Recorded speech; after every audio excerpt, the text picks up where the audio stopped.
Hey everyone, and welcome to Business Boutique. I'm Christy Wright, and today we are talking all about starting small. Later on the show, I'm going to have a great conversation with my friend Melissa Kaiserman. Melissa is the founder and owner of Makery Space and A Time for Everything. I also have some encouragement for you around receiving feedback from others. But first, let's talk about starting small. Hey everyone, and welcome to Business Boutique. I'm Christy Wright, and today we are talking about one of my favorite subjects, starting small. Now, let's just go ahead and acknowledge that starting small is not necessarily fun or impressive. You're probably not going to brag to your friends about it. You're probably not going to update your Facebook post about it when you take a small step or have a tiny victory. But you know what? As we're going to talk about in this show, I'm going to teach you that it is one of the most important steps in building your business wisely. Let's give a few examples. Now, we have a tendency to look at celebrities and people that have made it, that are just so successful. It's like, oh, well, they're just an overnight success. They just woke up one day on the mountaintop. This whole journey was easy for them. It just happened naturally. Now, let's talk about a few people. Oprah, for example. We all know Oprah. She is massive, famous, successful, wealthy, all the things. Well, do you know how she started? She started as a news anchor. And newsflash, by the way, news anchors don't make a lot of money. She just started as a news anchor, actually here in Nashville. What about Dave Ramsey? Dave Ramsey now runs a 800 team member organization here in Nashville. It's a multiple $100 million organization making an impact internationally. It started, wait for it, on a card table in his living room with his young children packing envelopes as he mailed books from his house. Not too impressive if you ask me, right? What about J.K. Rowling? Okay, you know that name, right? Famous author. She actually started by writing the first Harry Potter book while living on welfare. You would never expect that when you think of her name and all of the fame that comes with it today. Or Ellen Latham, you may not know her name, but I bet you've heard of Orange Theory Fitness, which is a massively successful national brand and chain of fitness studios. Well, that started in a spare room in her house. So here's the moral of the story that I want you to understand. Everyone starts somewhere. Everyone starts somewhere, even really, really famous people. Everyone starts somewhere, and so will you. Give yourself permission to be a beginner. Now, here's what's so great about this. Aside from the fact that it works and it's proven, and if you track any famous person's, any wealthy person's success story, you will see most likely humble beginnings, where they were scrappy. They started small. They used what they had. They did what they could while they could, when they could. That's what you're probably going to see. Now, here's what's so great about this, aside from the fact that this is proven and works. It also makes your dreams and your goals so much more attainable. So let's think about your dreams right now. I want you to stop for just a second and think about something that you have been wrestling with, working on. Maybe it's an idea that keeps you up at night. Maybe it's a dream of something bigger in your business, more money, more impact, more locations, a bigger following, a bigger platform, helping some new market that you're not currently helping, a new product line that feels really scary and new. As you begin to think of these big dreams and these big goals, well, fear creeps in, right? Because it feels big. It's like, well, how would I ever do that? How would I ever make that much money? How would I ever have that big of a platform? How would I ever get my foot in that door or land that client or launch that new project? It feels really big and overwhelming. That's why I want to spend a few minutes teaching you how to start small. Because even though your dream seems really big and overwhelming, it doesn't have to be. When you back out of that dream and you start small today, and you see the tiny baby steps that can lead to that dream becoming a reality, then it doesn't feel so crazy after all. It doesn't feel so overwhelming. It doesn't feel so big. It doesn't feel so impossible. Y'all know I love a good running example. Let's just go ahead and give you one, okay? Running a full marathon, running 26.2 miles, which is the distance of a full marathon, seems impossible to most people. It certainly seems impossible to people that don't run very often.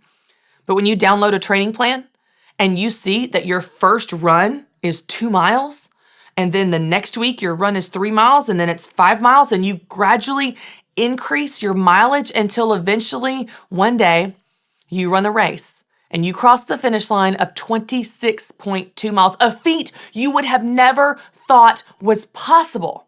It was big. It was overwhelming when you first had this idea, but you started small. You started with a 2-mile run.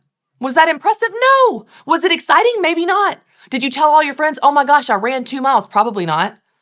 But that 2-mile run led to the 3-mile run, which led to the 5-mile run, which led eventually to the 26.2-mile run. And the same is true in life, and the same is true in business. Now, I want to give you a few do's and don'ts of starting small. Okay, so you can use these as guidelines when you're chasing the dream, building your business, doing the thing, to show you what are some ways to start small and things that will help you, and some things not to do on this journey of starting small.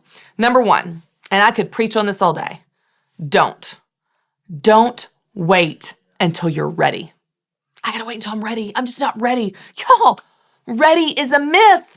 Are we ever ready, really ready for anything in life?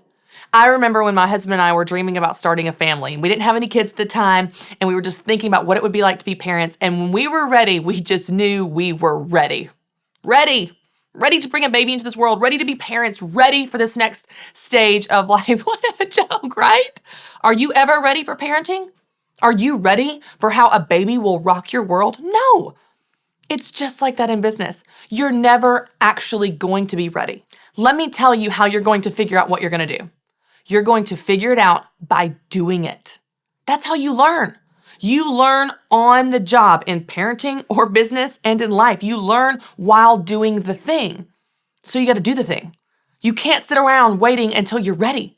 Ready's never going to come. That feeling will never come. Ready is a myth. Instead, start before you're ready. I love the lesson I learned early on in my career where I want you to say yes before you know how. When an opportunity comes your way and you don't feel ready, you don't feel qualified, you don't know how, doesn't matter. Say yes before you know how. You will learn the most by doing, so get out there and get moving, ready or not. Now, let's go ahead and give you something to do. That's something we don't want to do. We don't want to wait until we're ready. Something I do want you to do, I do want you to take baby steps. Now, I gave you the example of running, but this is true in anything. When you boil down your big dream and your big idea to baby steps, as simple as this sounds, you begin to see how the impossible becomes possible. Because I'm going to start with this tiny step today. I'm going to start with a 1-mile run. I'm going to start with, if I want to train for a marathon, I'm going to first train for a 5K. If I want to open a boutique, maybe I'll start with just an Etsy store. Maybe if you want more sleep and you just struggle with going to bed on time, maybe it starts with setting an alarm to start to wind down and read a book and calm down at the end of the night, and you turn off your screen and you turn off your TV. Maybe if you miss spending time with your friends, start small. Send 1 text today. 1 text to 1 friend to set up 1 lunch. It doesn't have to be this giant leap. It doesn't have to be this throw the baby out with the bathwater. I'm going to turn my life upside down, change all my ways overnight. No, just start small. You know, I love speaking on life balance. And years ago, I gave a talk on life balance at our Entree Leadership event. And I talk a lot about our relationship with technology and having some boundaries around phones and screen time and that type of thing. And this guy came up to me afterwards and he was like, I just love what you said. I love what you said. That just so hit home. I'm going to go home and rip out every electronic in my house. I was like, love your enthusiasm. I think you missed the point. We just want to start small. Maybe starting small, if you struggle with being addicted to screens like we all do, maybe starting small for you means you're just going to turn your phone off during dinner. Or maybe even just leave it in a different room during 1 specific hour of evening time with your family. You don't have to rip every electronic out of your house to make 1 small change, because what you'll find in business or life, small changes tend to make the biggest impact. It's the small things that you do repeatedly that make up life change over time. And that's life change that actually lasts. So I do want you to take baby steps. Don't think in terms of giant leaps and we're going to make these massive changes. No. What's a baby step? What's 1 small incremental change that you could make today, or 1 step you could take that will lead to the second step and the third step. And then over time, you are leaning in toward your dream and actually making it happen. Now, I want to give you another don't. Don't worry about what everyone else is doing. And this is so tempting. I will tell you, especially with social media, you're scrolling through social media. Oh, well, she's doing it this way and she's building her business this way and she's building it so much faster and she has more followers and all of those things. We've got to stop. You cannot be present for your dream and your life and your business if you are looking at everyone else around you. You cannot enjoy your dream and your business and your life if you are comparing it to everyone else around you. You cannot make changes or improvements to your dream, your business, and your life if you are busy obsessing about everyone else around you. I want you to focus on your life, your business, your dream, your values. Because you know what? If you build your business in line with your values, you will most certainly build it differently than other people. Because your business is a reflection of you. And I promise you, the best type of business in the world is one that is true to you, that reflects you. It would be a disaster to build a business that reflects someone else and wake up one day and you don't even like this thing that you worked so hard on. You have to stay focused on your life and your dream and your business. Stay in your lane and run your race. You have to do what's right for you. Let me give you a non-business example. My husband and I right now are in the process of shopping for a car. And so as we're looking for a car for a new baby on the way and trying to think through, okay, how many rows of seats and what type of features is it going to have, that type of thing. I have so many friends that have these beautiful cars, new cars, really nice cars. They've got bells and whistles. They've got shiny things. The leather seats are so luxurious. And they show me their cars, and their cars are beautiful. I would love to have that car. But we buy cars differently. We buy cars used because we don't want to take on the depreciation as a new car drops the moment you drive it off a lot. We buy cars used also because we save up and pay cash. So yes, I might be driving an older car with higher mileage, but it costs less and I paid cash. And I'm really proud of that car because I own it. I don't owe on that car. But if I worried about what everyone else is doing, what everyone else is driving, and how everyone else has all the bells and whistles and DVD players and sunroofs and all the fancy things, I would be so discontent with my own life and my own plans and my own things. Instead, focus on you. Focus on doing what is right for you. As you take these small steps, be confident in those small steps. Don't compare those small steps to someone else's giant leaps, to someone else's massive business loans they're taking out, to someone else's, efforts that they're doing that don't look like and shouldn't look like yours. Instead, focus on you, your business, your life, and your dream. Now, another thing I do want you to do, we're not going to focus on other people, but I do want you to keep it simple. Often we complicate things, y'all. We just do.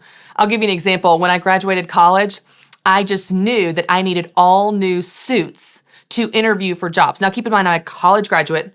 I have no money and no job. And my big plan is to go buy a bunch of fancy suits because that's somehow going to land me a job. You know what? We do this in business. Oh, I need a new laptop. I need a new space. I need a new craft studio. I need all new equipment. No, you don't. Let's be honest. No, you don't. Often, our efforts to buy things are not so much because the business needs it. It's our effort to justify and validate our dream. Oh, I'm doing this thing. Can't you see? I've got a new laptop, so I'm a real writer now. Real writer. New laptop proves it. No! Listen, you're a writer when you stinking write. So go write. I don't care if it's on a typewriter. Go write. Go write at the library for free. Go write. That's what makes you a writer.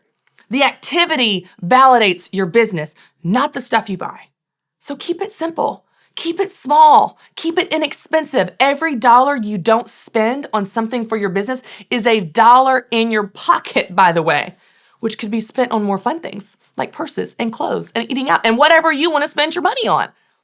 Don't feel like that you have to buy all this stuff and complicate things. Just start small. I love the quote by Arthur Ashe that says, "Start where you are. Use what you have and do what you can." You don't need a bunch of fancy stuff. You don't need a bunch of expensive equipment to validate this dream. This dream is valid because it's yours and because you are going to do something about it. But doing something about it doesn't mean buying stuff. It means taking action on your dream. And part of that are small steps like we're talking about. Now, I want to go ahead and give you two more. One don't and one do. Don't go into debt. Now, I've already mentioned this, and I talk about this a lot. But y'all, there is this myth in the business world that business debt is somehow different than personal debt. Like, oh, personal debt is bad. I'm on the Dave Ramsey plan. I get it. Envelopes, gazelle, intensity, no credit cards. I totally understand that. But business debt, oh, that's different. It's a special kind of debt. It's not mine. It's the business's. It's the business's, so it's separate from me, so it's okay. I have personal values of no debt, but the business doesn't have those values. It's just going to take on that business loan to go ahead and jumpstart our success, to give us a little bit more of a lift out of the gate. You know what? Business debt is like personal debt. It's all debt, and it's all a bad idea. Y'all, everything I teach you is about maintaining power and control and having options and owning everything that you have. And when you take out debt in business or life, you are giving up that power, that control, that ownership. You really are having to make your decisions based on the bills that you have to pay. Instead, like saving up cash for a car or building your business small from scratch or saving up for your vacation instead of putting it on the credit card, in every scenario, I want you to own the things in your life. I don't want you to owe on them. I don't want them to follow you around for months or years later. Debt, as Dave Ramsey teaches, is a thief. It will steal your happiness. It will steal your joy. It will steal your paycheck. This is something that I promise you, if you can get this thing in line in your life, will make a difference, not just in your business, but in your life. You'll have a lot more money and a lot more freedom when you stop owing. I love how scripture says the borrower is the slave to the lender, and slaves don't have a lot of options and control. Instead, I want you to own what you have. Now, also keep in mind, debt is going to magnify your mistakes. So if you make a small mistake, and you paid cash for it, it's not that big of a deal. You can clean up that mess. But if you take out a massive loan and that project doesn't work or that equipment doesn't pay off and bring you ROI, you still owe on all of that debt. So it will magnify your mistakes. According to recent data, 60% of all small businesses opened in a certain year needed less than $5,000 to get started. Start small and don't take out debt. Now, I want to give you one more thing to do as you're chasing this dream and starting small to get there. I do want you to make a plan and set goals. We talked about this in the beginning, but the goals that you set will be your path to success. The plan that you create, the actions that you lay out, the to-do list that you identify, this is your path from where you are today to where you want to be. So you take this big dream that seems overwhelming and you say, okay, I'm going to start small. I'm going to grow slow. Well, make a path. Make a path from where you are today to where you want to be in 6 months or a year or 3 years. I promise you, you will not get there by accident. I love how Dave Ramsey says, no one wins the Super Bowl by accident. You know how they win? They have a plan. They practice, they train, they work that plan to get to the goal that they wanted to achieve. So if you want to get to a certain place, if you want to have a certain level of success, a certain income level, a certain revenue level, a certain growth and impact level in your business, you don't just need the dream, you also need the plan to get you from where you are to where you want to be. Remember, there's no such thing as an overnight success. Instead, I want you to start small, use what you have, and grow slow. The impressive things in life often start as very unimpressive things. Or, as the famous quote reminds us, the journey of 1,000 miles starts with a single step. So don't get overwhelmed by your big dream of a big business or 1,000 miles. All you have to do is start with a single step. Our next call is from Jada in Houston. Hey, Jada, how's it going? Oh, it's going well. How can I help? You? Good. How can I help? Well, I have a family caregiving consulting business that I would like to provide as a benefit to corporations, and I don't know how exactly to contact or break into those corporations. I'm assuming it would be HR managers or wellness managers. Yeah, so that's a great question. I'll tell you two things that you can do. First, have you put together your program or your package, like what your proposal would be? Let's say you get in front of the right person. Do you have something to present? Yes, God gave me the plan last night, and I put it together this morning. I love it. Okay, I love your enthusiasm, Jada. Let's start with that. I love it. What I want you to do is I want you to do a little bit of research and digging and ask a lot of questions to the right people that would be the decision makers, because I just want you to cross-check what you've prepared and what they're saying they need. And just make sure that your presentation, your proposal is speaking to their specific pain points, their interests, their needs. You wouldn't want to walk in and present something and they're going, well, that doesn't speak to me at all. That's not what we need. That's not the direction we're going, type of thing. So I do want you to do a little bit of digging and research. But then when it comes to actually getting in front of the right people, I know this sounds so simple, but it's really just getting scrappy. It's calling, asking, hey, I'm trying to get in touch with, this division. Do you have any type of benefits, whether it's HR, maybe it's some type of, employee training, employee enhancement, culture, different companies and different corporations will call it different things. They will have different roles, and even figuring out within that organizational dynamic who the decision maker is and what the process is. Okay. They may have a formal process that you have to go through with an application or get a meeting set up. It might be something where you can just, if it's a small business, you can just show up and bring some coffee and donuts and say, hey, I'd love to talk to someone about ways we can work together. But I will tell you, Jada, what you're trying to speak to when you do get in front of them.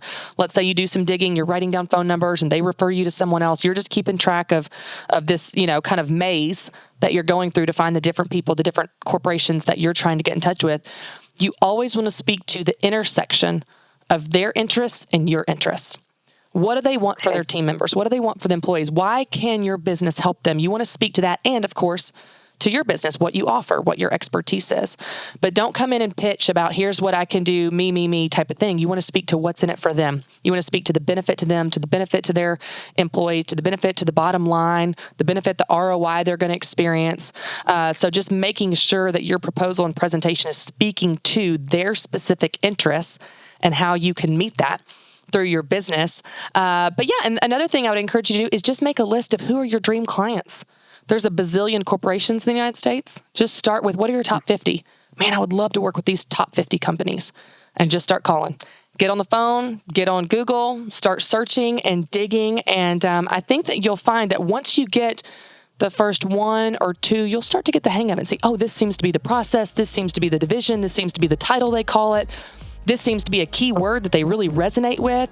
After you do the first few, it will become like a well-oiled machine, and you'll be able to duplicate that again and again and again. A lot of it is this learning by doing, which, let's be honest, it's kind of what we're all doing in business, right? You're making it up as you go, doing the best you can. And so I just encourage you, Jada, to get scrappy, but make sure your proposal is speaking to their specific interests, and make your list. Make your list of the corporations, the companies that you want to work with. Hey everyone, and welcome to Business Boutique. I'm Christy Wright, and I'm so excited because today I get to share another awesome conversation with you that I had with one of my good friends, Melissa Kaiserman. Melissa is the owner and founder of Makery Space and A Time for Everything. She also has some amazing advice to help you start small and grow slow, regardless of your platform. I know you will love her as much as I do. Check it out. Hey everyone, and welcome to Business Boutique. I'm Christy Wright, and I am hanging out with my good friend and owner of two businesses, A Time for Everything and Makery Space, Melissa Kaiserman. Melissa, thanks for being here. Thank you for having me, Christy. I'm excited Melissa, to be here. you are no stranger to Business Boutique. Like, you have spoken at our events, you have been on stage, you're doing breakouts at our event here in Nashville, and you were even on one of our very first podcasts. We were talking about this even before we went live, that maybe you were our very first interview we ever did, which is so fun. So we have some new listeners and new viewers, and I'm sure many of them don't know what your business is. So let's just start at the beginning and tell us a little bit about what your business is and what you do. Well, I own A Time for Everything, which is a handmade business that I started in 2011, and I design and sew cash envelope system wallets and accessories, other organizational accessories. So it started as that, and I've been doing that for 7 years. I've been selling on Etsy during that time. Now, I'm curious, because I don't know that we've talked about this before. Where did that idea start? Because this is really, you're a Dave Ramsey fan and follower, and we have the envelope system. So talk us through, how did you even start that business back in 2011? Well, I wanted a wallet for my envelope system. That was cute. Yeah, right, exactly. And I found a tutorial for making one. And I made it and put in my very first zipper ever. I had not been sewing for very long. Yeah. And after I did it, I said, I am never putting in another zipper again. No, but thank then you. I made the mistake of showing friends my wallet, Yep. and they were begging me to make them. So I did it on a very limited basis. I think I took like 12 orders. And I was totally burnt out. I did not charge enough. I'd spent hours on each wallet and made like maybe half of minimum wage doing that. Yeah. And so then I realized I need to come up with a simpler design that I can make if I'm going to sell these, that I can make more of and actually make money on. So that's how I came up with my basic divided wallet that has the dividers in it. Yeah. And then I was selling them on my blog at first, Yeah. and then I eventually opened a shop on Etsy, and that's where it started. It's so cool. I love your story because your story is like so many of the women that are watching and listening, where it started as something you wanted, and so you made one and you figured out how to do it.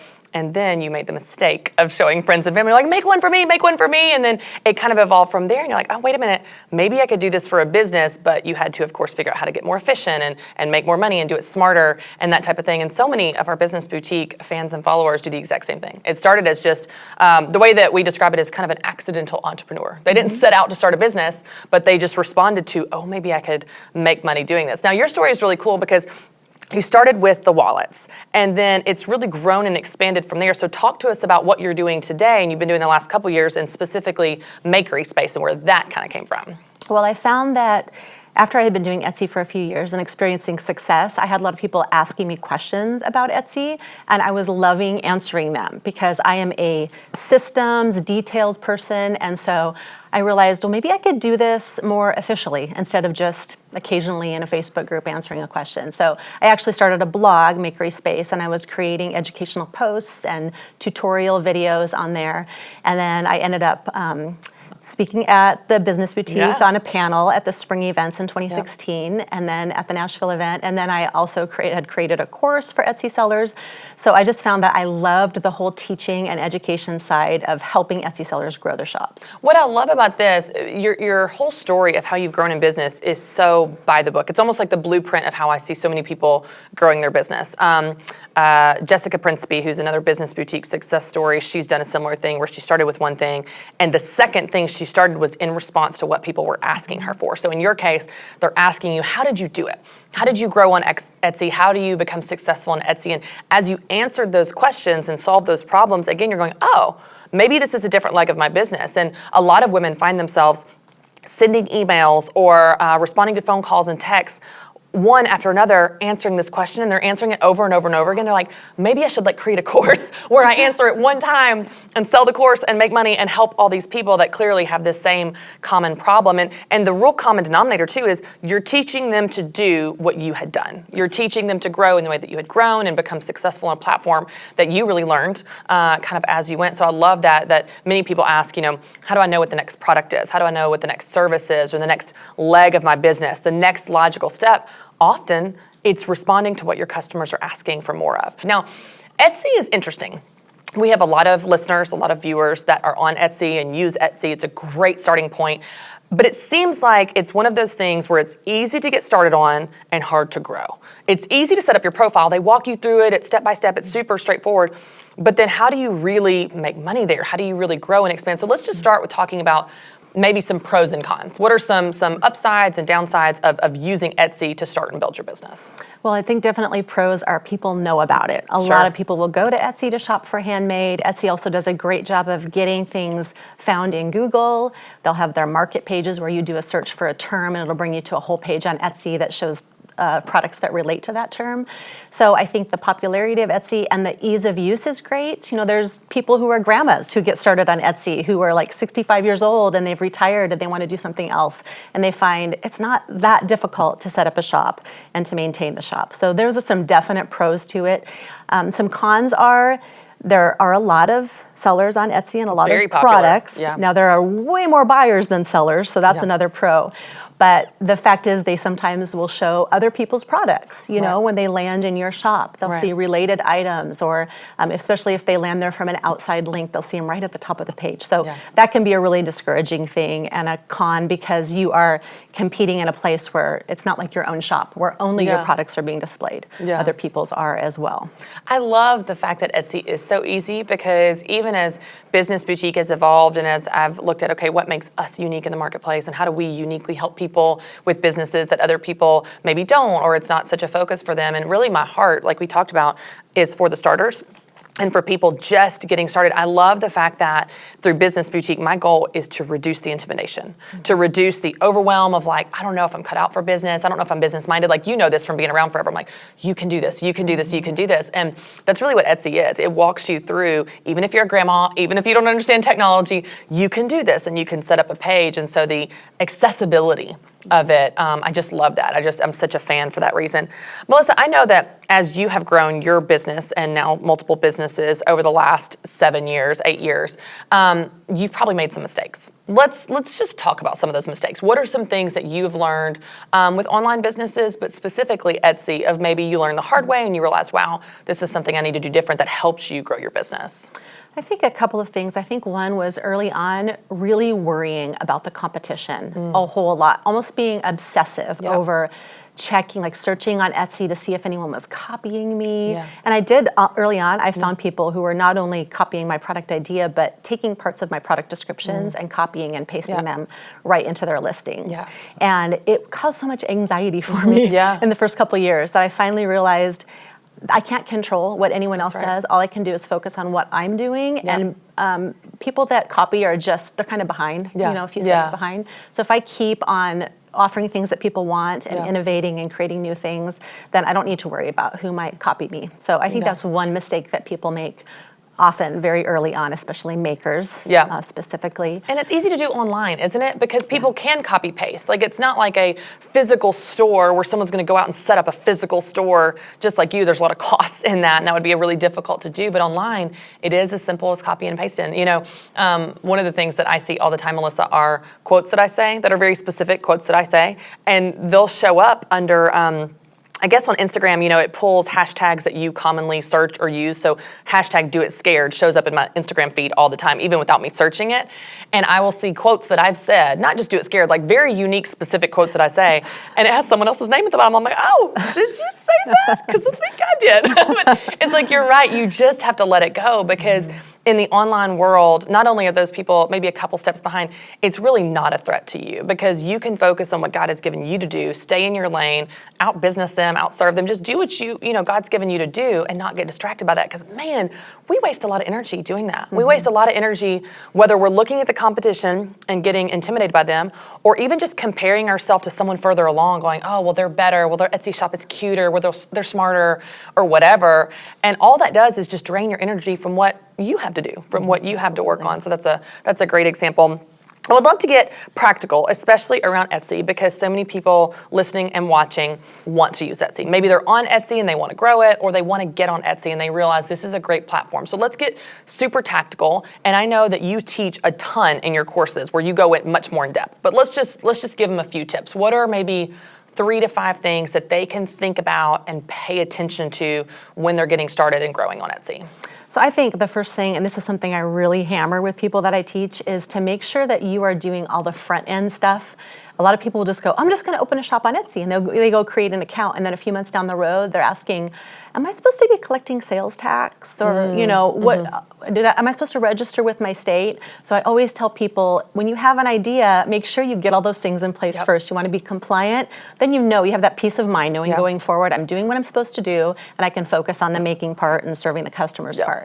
So that is my first tip. Does Etsy, out of curiosity, walk you through that, like kind of a checkbox of like, check that you're collecting sales tax, to go ahead and set your shipping costs? Like, does it walk you through that when you're setting up an online account? Not specifically when you're setting up the account. Now, the seller handbook does have some good information in it, but it's not like a step-by-step kind of thing necessarily where it's easy to miss doing those things. And I would imagine things like sales tax would be state-specific anyway. Yes. So you would have to know in your state shipping and that type of thing if you're collecting sales tax. I know there's some differences, and I'm not a tax expert, which we all know, but there's differences in if you're selling within your state versus if you're selling out of state, and whether or not you collect tax and how that works. So the best route would be for you to look at your state and local laws, and then certainly a certified public accountant in your state would know and be able to direct you in getting that and then set you up. have to set that up manually manually on Etsy. They will not automatically collect sales tax for you. So you have to know that you're supposed to do that and set it up on the back end so that it's coming out from residents of your state. Perfect. Okay, so get set up on the front end, do your homework, get prepared before you even set it up. What are some other tips and maybe common mistakes that you see people make that you would say, hey, pay attention to this. This really makes a difference.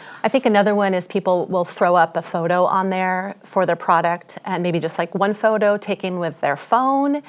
Some phones can take great photos, but not every phone does. And Etsy is such a visual marketplace. And when you have thousands of search results returned for a search term, people are going to click on what looks pretty, what's appealing. And so photos are a huge thing. You could have the greatest product in the world, and if the photo is awful, people aren't going to click through. And then that not only affects people not going to your shop, but it affects where you land in search results. So if Etsy's algorithm sees that you're come up in search results and no one ever clicks through, they're going to demote you often in search results. So it has a couple of effects. Let's talk about this whole photos thing for a second, because I think this is really interesting. Our brain will see a photo, good or bad. You know, maybe it's blurry, maybe it's really clear, it has great lighting or bad lighting. It will see a photo, and what's interesting to me, Melissa, and I don't have any like research on this, but I just know this intuitively as a consumer myself of Etsy or Craigslist or anywhere where you're looking at photos to buy something, shopping online. We're making a lot of assumptions about that seller, about that maker, and about that product based on the photo that maybe have nothing to do with the photo. So I'll give you an example of Craigslist. I know this is silly, but it's unrelated to Etsy, so it'll help us think about it from a different angle. I love to buy my furniture on Craigslist. So like, you know, upcycling furniture, finding old pieces, painting them, shabby chic, you know, chalk paint, all the fun stuff. So when I'm scrolling through Craigslist, which is kind of like a free-for-all platform anyway, you're looking at photos, and there may be a dresser that is in someone's beautiful bedroom, and everything is clean, and the photo has great lighting, and the dresser has candles, and you look at this dresser and you think, I need this dresser. This dresser has been taken care of. This dresser's in a clean home. This dresser, they've represented it well, so they probably have taken great care of. You know, you make all these associations about the dresser based on the photo. Now you see another dresser that is in someone's garage, and it's got a tarp thrown over it, and it's got 47 other, you know, items strayed about. That's a complete disaster. There's dust, and there's Coke stains and coffee stains. And even if the dresser's gonna get painted anyway, you're like, I don't know. I don't think so, because I don't think they took care of it, and I don't think they represented it well. So they, you know, you make all these domino effective assumptions about the product. Now apply that to Etsy. It's the same type of thing. You have your product that's on a beautiful, clean background with great lighting, and it's a clear picture. You think, wow, I bet that's a great quality necklace. I bet that's a great, you know, very well made. I bet it's going to last a long time. I bet it's worth this amount. Whereas you see a necklace that's, you know, tossed on a countertop, and it's amazing the conclusions we draw from the photos. And so give us some tips about photos. What does the photo need to have? Certainly it needs to be clear. It needs to have good lighting. I know you talk often too about a really clean background. Let's talk about that, like how you're going to present it and display whatever the product is. Yeah, some people think you need a white background. I love white backgrounds. They're not necessary, but it shouldn't be cluttered. You know, sometimes you'll see a photo of a product where there's other things in the picture, and you can't figure out which one is the product that this person is selling. So too many props or things cluttering the background. You definitely want it to be clean, and consistent is really good. So some people will use white, some people will use one of those fake vinyl, like wood look backdrops for their products. But there's just this uniformity in their shop where you can see this kind of a style that they're using in their photos. So if you go to their store, all the photos look like they are presented the same way because they have the same background. And that first photo should always be make it really clear what the product is, because once again, that thumbnail is the only one that's going to show in search, and it's going to be pretty small. And so if you have a really far out view of your product, or a product of a picture of a person wearing your product, and it's hard to see what it is, that's going to make it more difficult to get someone to click through. So you want it to be the full product shot, close up, and then use your style photos for the other images that you can include in your listing once someone clicks through. You know, the way that I describe it when we've talked about this in our academy, in the Business Boutique Academy, when we're talking about just photos and products in general, is the way that I've said it is, anything in the photo that is not the product needs to be treated like a frame in a picture frame. So like if you have a picture frame in your home, the focus of the whole thing should be the picture. The frame is just there to draw your eyes to the picture. The frame should not be competing with the picture, because the frame is not the focal point. So to your point, if you have a lot of props and things in the background, someone shouldn't wonder, what is the product? If a person is in the photo, if you have, let's say you're selling a bracelet and you've got someone modeling it, well, great, but there should be a focus on the bracelet, because otherwise you're just looking at the model going, what is she doing? Is she selling her shirt? Or I don't know. Yeah. And so I love that example of just really making it clear what you're selling, that you can see it really well, and it makes someone stop when they're scrolling through all the thumbnails. Okay, so you want to get set up with all your taxes, do all your homework before you get set up. You want to do photos and make sure your photos look great. It represents your products in your store really well. What's maybe a third tip? I know one of the things you've talked to me about before are product descriptions. I don't know if that would be one that you would add, or if there's something else, but I would love to hear from you on how we can have better product descriptions. Product descriptions are definitely important for the customer. So I think that including all the details that they need in the product description is great, because otherwise you'll find yourself getting a lot of Etsy conversations, asking questions that you've answered there, or could answer there. Now you'll still get conversations of things you did answer there because people won't read it. That's right. But at least you've covered your bases. I'm the person that wouldn't read it. Yep, I'm one of those. You are one of those customers, now I know. So I think definitely it's important to tell the story about the product, give the details that are necessary in the product description. But on Etsy, as far as search goes, the product description does not help you in the search results if someone's searching for something. Your title of your product, the tags that you use, the attributes that you assign. So let's say you make jewelry, you can choose from a list of attributes that might specify the stone that you use, that kind of thing. All of those things create keywords that the Etsy search algorithm is able to pull up when a query is done on Etsy. So it's really important, if you want to be found on search, to make sure that those titles and those tags include important long keywords, not generic. Like you don't want to just say ring, because there are literally hundreds of thousands of rings on Etsy. So specific keywords that people are going to be searching, and that is what really helps people grow, usually in the beginning of establishing their shop. And a lot of times people will find if they're not selling things, it's because those search terms are not in place, and so you can't be found, your products can't be found. I would think it would be great to have your product copy that meets different buyers where they are. Because to your point, some people will read all the copy and they want to know all the details and they have all the questions and they will read it. Those are the people that when they buy a new something, they read the instruction guide, right? Like those are those people that love the details. You'll have other people, like me, that ignore instruction books altogether. I throw it out and I'm just like, let me just put it together. That you want to give them the high level bullet points. Those are if you're talking about a DISC assessment, those are the high D people, the people that I'm not interested in details, just give me the basics. So I would think, kind of when you get a new product, you have a quick start guide and it's like 1, 2, 3, do these things. And then it has the full instruction manual with all the warnings and that type of thing. It almost seems like you could create your product description that way, where the top 3 bullets are, here's your 3 basics for the high D person like me that doesn't want all the details. But if you keep scrolling, here are all the details, all the keywords, all the information for the type of buyer that wants it. Because you really do have different types of buyers. You have buyers that want all the details and those that don't. And to be able to reach them where they are, I would think would be make it that much easier on them to buy from you. And it's like Donald Miller talks about, people buy the products they understand the fastest. So for us to be able to meet them where they are and communicate that, I would think that is a great point. And it's another reason the photos are so important, because if your photos can tell what it is, and even if for those people who don't scroll through the product description, because honestly on mobile in the app, you have to click something separate to open up the product description when you land on a listing.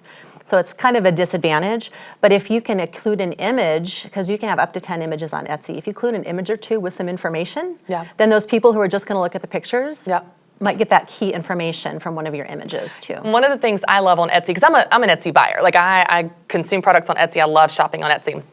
One of my favorite things, because I'm such a photos person, I don't really want to read the text. I love it when the photos even communicate the detailed information that you need, where maybe you're buying, for example, a print, and it has the description of what the size is in the copy, but it also has something for scale. You know what I mean? Like it has like a dollar bill next to the print, so you can see, that's about how big it is.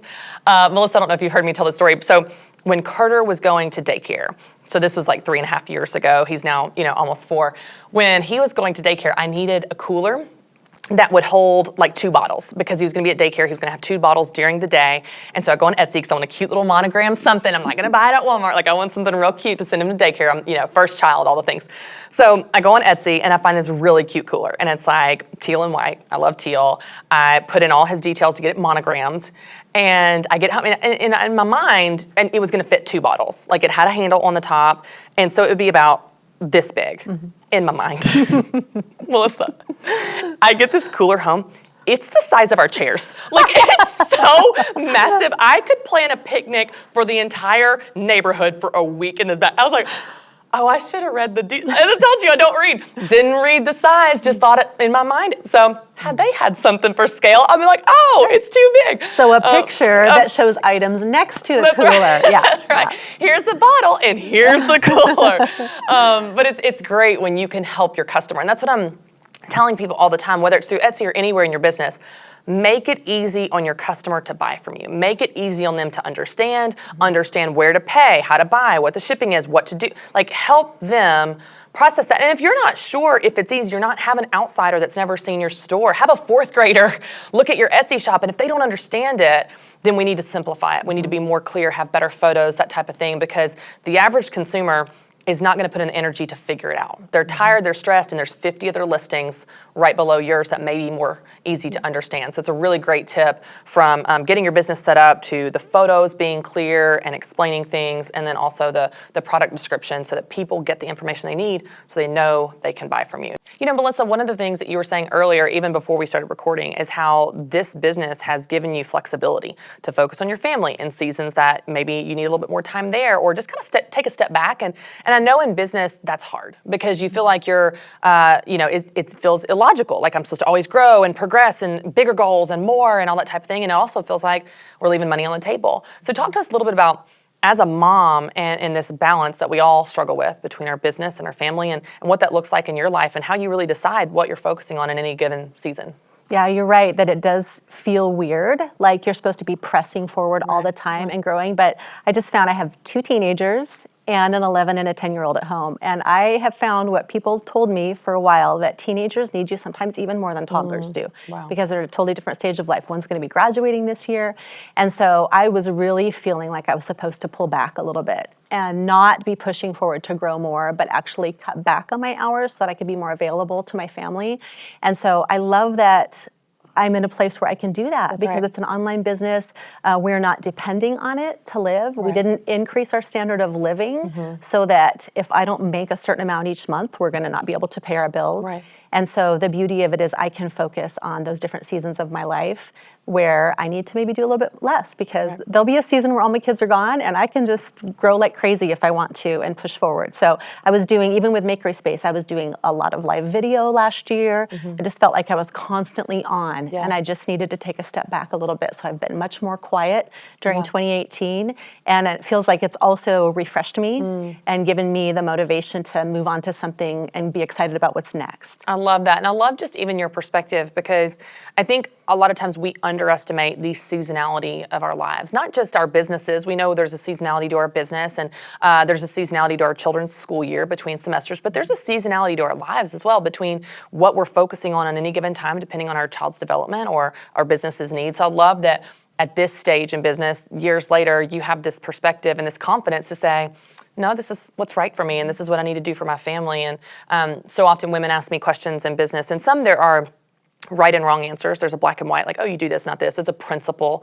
But a lot of things, it's like, what do you want to do? You know, a lot of answers are more of a value decision. And I remind people, you're the business owner. What's right for you? You know, why did you start this in the first place? To provide flexibility for your family, and now they need you? Great. Then you have the right, you have the responsibility to pull back and do what makes the most sense for you and your family. So I love that example. I love that you did that.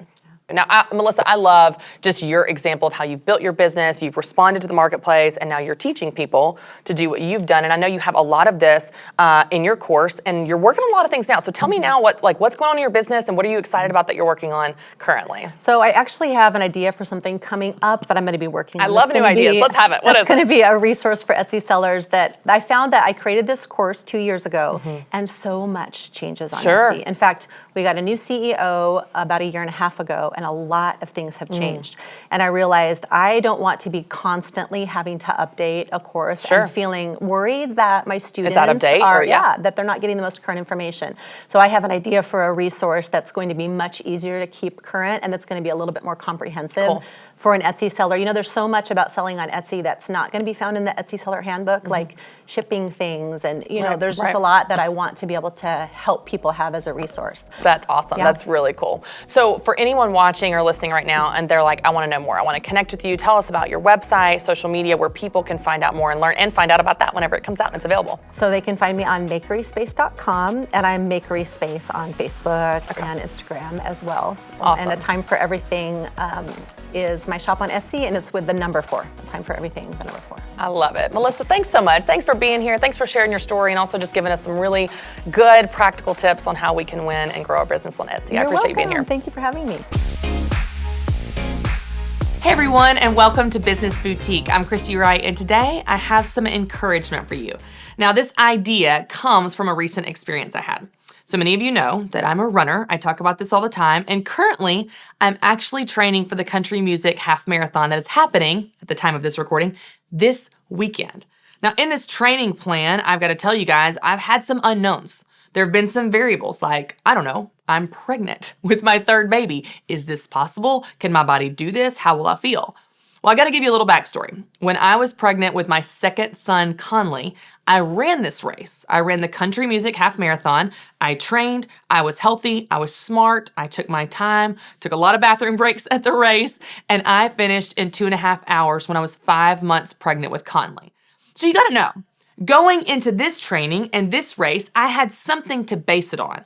I knew I'd done it before. I could probably do it again. Well, I put something out on Insta Story a few weeks ago when I was going out for my first big, long run of 7 miles. Now, I got to tell you, leading up to this run, I had not been consistent. I had not been training, so I really didn't know how it was going to go. So I put something out on Insta Story saying, hey, I'm going to try and see. I'm going to listen to my body. I'm going to see how it feels and see how this goes. I'll let you guys know. Well, thankfully, I ran the 7 miles. It was hard because I was out of shape, but I wasn't in pain. There was nothing wrong with my body. I was listening to my body. I was smart. But what was so fascinating was not what I put out on Insta Story or even how the 7-mile run went. What was interesting to me were the responses that I got. I got tons and tons of responses, and they tended to fall in one of 2 camps. On the one hand, there were so many responses that were like, yes, do it. I ran in pregnancy. That's so inspiring. You can do it. I ran all the way through my pregnancies. I was healthy. I ran marathons. I ran 5Ks. You can do it. Go for it. Go after it. Keep training. You got this. That was one camp. That was one type of response that I got from lots of people. Well, then there was the other camp. I got lots of responses from other people that said, don't do it, turn back now, listen to your body, be smart, it's not worth it, you're gonna harm yourself or your baby. I tried running during pregnancy and I went into preterm labor. I tried running during pregnancy and, I hurt my hamstring. I tried running in pregnancy and it didn't work for me. Don't do it. Now, what was so interesting about these responses, these 2 polar opposite type of responses, made me realize one thing. When you get feedback from people, good, bad, in between, all over the map, it's more about them than it is about you. Because the feedback you receive will come through the filter of their experience. So those moms that ran in pregnancy, they genuinely are telling me, I did it, you can do it. I had a great experience, you'll have a great experience. That was the expectation based on the experience they had. And then the moms that didn't have a good experience, that was the advice they gave me. Don't do it. It's not worth it. It's not healthy. I didn't have a good time. This turned out poorly for me. Listen to my advice. Avoid the mistake that I made. Don't do it. But what's amazing about this is both types of feedback were a reflection of where they were coming from, what they experienced, and what they knew. When you ask for feedback or you get feedback, whether it's from your customers or family members or well-meaning friends or strangers on Facebook, keep in mind, feedback is valuable. Advice is helpful. We can and should learn from other people's mistakes and advice and tips and tricks, but always keep in mind, it's going through the filter of their experience. It's going through the filter of what they know and what they have learned along the way. Some of that can really help you. But some of it, you have to keep in mind, it might not reflect you. It might not reflect your journey. It might not be your experience. Just because someone else had this experience doesn't mean that you will. So ask for feedback, ask for advice, but always keep in mind the disclaimer that it's going through the filter of their experience. And I will tell you, as a side note, this is particularly helpful when people are mean to you. Because you know what? If someone is hateful to you on Facebook, if someone gives you some really mean feedback on Instagram, or someone is mean to you in an email or a comment on your blog or whatever, remember, again, it says more about them than it does about you. So I hope you get feedback. I hope you get advice and help. I asked for feedback on what type of SUV I should get. I love hearing from people and getting their advice, but always keep in mind, at the end of the day, you have to listen to you, your body, your business, your dreams, your goals. You want to take that advice and consider it. But at the end of the day, you have to do what's right for you. All right, we've got a call from Melissa in Ontario. Hey, Melissa, how's it going? Good, thanks. You? Great. How can I help? Well, I currently have 2 young boys, and I'm working a part-time job. It's a good job. It's convenient. I work with wonderful people, but I don't feel like I'm super passionate about what I'm doing.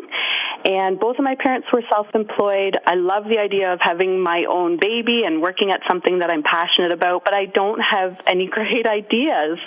And so I'm just wondering if you have any recommendations for resources as to where to start to help me figure out my strengths and my gifts, and just give me some direction as to where to go next to find something that I can enjoy doing every day. Sure, absolutely. Okay, so I will tell you in my book, Business Boutique, when I'm talking about strengths, because I think it's really important to stay in your strengths, and research shows this again and again and again, you will be the most successful when you stay in your strengths.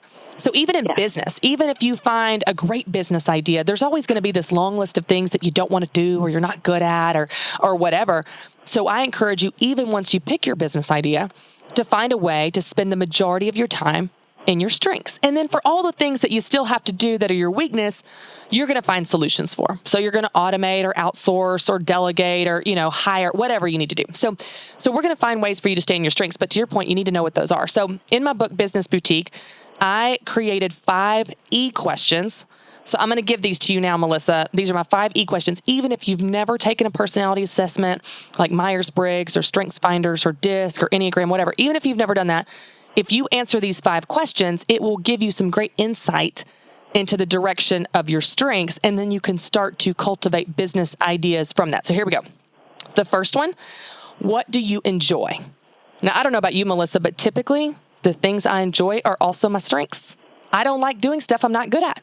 I'm not good at softball. I don't like to play. I don't have good hand-eye coordination.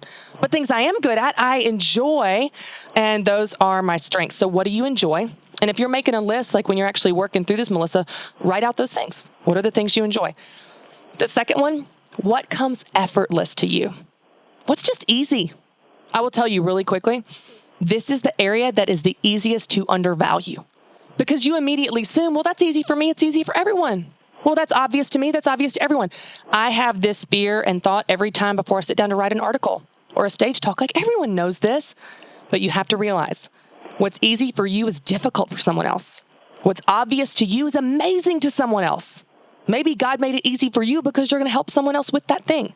So what is easy for you? That's your second E question. What's effortless for you? That's your second E question. The third, what gives you energy? When you're in your strengths, it actually fills you up of energy. Now, it doesn't mean that you don't get tired, but it's that good kind of tired where you can't wait to wake up and do the whole thing again. So I'll give you an example, Melissa. I can speak on stage for 3 days straight, and at the end of the 3rd day, I can't wait to go to dinner with my husband and tell him all about it. Like, I'm wired. I'm so excited because speaking gives me energy. Now, if you ask me to fill out an Excel spreadsheet with data and details, I got about 5 minutes, Melissa, and then I need a nap. Like, the things that are not your strengths drain you very, very quickly. So what are the things that give you energy? That's a good insight into your strengths. The fourth one is, what do others encourage in you? What do others encourage in you? Sometimes identifying our strengths comes through the gift of other people's compliments. So what are people always saying about you? Oh my gosh, you're so good at that. You're a natural. Wow, you should start a business doing that. Make a list of those things. What do people say? What are the themes? And then fifth and lastly, where do you excel? Where do you excel in relation to other people? And I will tell you, Melissa, people say this to me all the time. They say, oh, excel. Oh, me, nothing. I'm not good at anything. No, humility. I just excel in humility. No, listen, if God made you good at something, own it. And this is for all of you listening right now. If God made you good at something, own it. You are not doing anyone any favors by dismissing or downplaying your strengths. We need what you have to offer. So where do you excel? Where do you perform above average in relation to other people? Write those things down. And Melissa, when you write down your answers to those 5 questions, it will give you incredible insight into what your strengths are. And then here's what I want you to do. I want you to stay on the phone because I'm going to have Kelly give you my business idea bootcamp. This is the 4-step course that you need to figure out your best business idea. And you go through this course. You take your strengths that we've just talked about, you go through the curriculum that I'm going to teach you in Business Idea Bootcamp, and you will walk away with your best business idea and knowing how to stay in your strengths and how to leverage that. And that should be what you need to get you off on the right path. I love that call, Melissa. Thanks so much. And I wish you all the best on your journey on figuring out what you love to do and, of course, making money doing it.